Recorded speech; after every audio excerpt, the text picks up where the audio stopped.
you have someone who's trying to act as almost like a blockage, a barrier when it comes to your love life. Reason why I say this is the overall energy is a love block spell. Someone does not want you to be happy in love. And I feel like this individual, when I like started clarifying, the Emperor came out. I feel like you have this individual who's like obsessed with like control. I feel like this is a domineering like individual, and I feel like this is somebody who you dealt with in the past. I feel like this person watches you. I feel like this person spies on you. I feel like this person does want to reunite with you. And whether they say it or express it to you, this person's in a Ten of Swords state. They act like everything is fine, but really they are in pain. I feel like this person also, whether they tell you this or not, has been really sad over the loss of you not being in their life. I feel like this person was kind of avoiding these feelings, avoiding having regret, avoiding like you actually being gone. I don't think that, and I think that's why this person is trying to control you and get you to stay and almost stay stuck and tethered to them, because I honestly feel like I honestly feel like they didn't want to accept the loss. And I still, even with this Ten of Swords, because it's the everything is fine card, I feel like they're still not trying to accept the reality of the situation that you were gone. And I feel like the way this person's gonna act like a roadblock into your love life is by trying to offer you a new beginning, a more solid, stable beginning. And I want to give you justice this time around, and it's all bullshit. It's all bullshit. I feel like this person, if this person has no intention on really giving you justice. I feel like this person is also going to try to con you in by saying that there's some truth that they want to reveal to you. I feel like this person's really going to act like I'm going to put the hard work and energy into this connection when really they're just going to ghost the situation. I feel like this person's still a child and they love to play childish games. And I think that's how they think that they're going to be able to control you, is by offering, it's like that hot and cold technique, the hot and cold method, where it's like, I'm going to say all these things that I'm going to offer to you, may even try to love bomb you, and then all of a sudden like pull back and be like more withdrawn.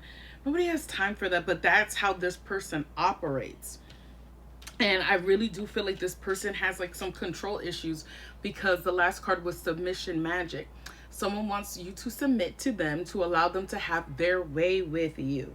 And what they don't realize is that's not what's happening. Like, you've been broken free from this individual. And I honestly feel like you have a new beginning that's coming towards you in love.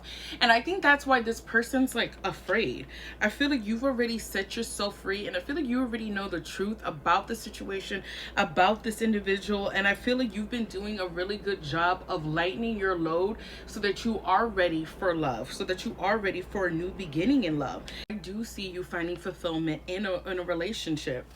And I feel like this person, I don't know, I think maybe for some of them, they allowed their family or like long-term friends to get into their ear about who they should be with, or who should be a part of our family. And I feel like this person really was listening to them instead of what the universe was trying to guide them towards, instead of using their own discernment. And I feel like this is why this person's full of so much regret now, because they listened to other people who led them astray instead of listening to where they were being led to. And that doesn't necessarily mean that they were being led to you. I think they were just being led away from toxic people who were in their ear. And I think this is why this person has so much regret over you, because I think that they do know that you were a blessing in their life and they dropped the ball. And that's what I'm saying. I'm seeing a lot of regret cards, whether they express that to you or not, because I feel like this person has too much pride and this person has too much ego. And I think that's why they're just really upset and wanting to put their foot down. That's what I'm hearing. Why am I getting like to teach you a lesson? Like, I feel like this person really is obsessed with power and control. So I'm sorry for you, like, if this is resonating, like whoever this individual is for you. But I feel like this person's really obsessed with power and control, and they don't like the fact that they can't control you, that they don't have control over you. So it's like the last form, or like the last attempt that they can do to control you is to get you into being into a relationship with them. But like I said, it's only for them to be hot and cold with you. But that's what I have for you. So I'm like, just also the overall energy was, so I really wouldn't worry too much about this, because overall energy was sunshine magic. The light will be illuminated on your situation.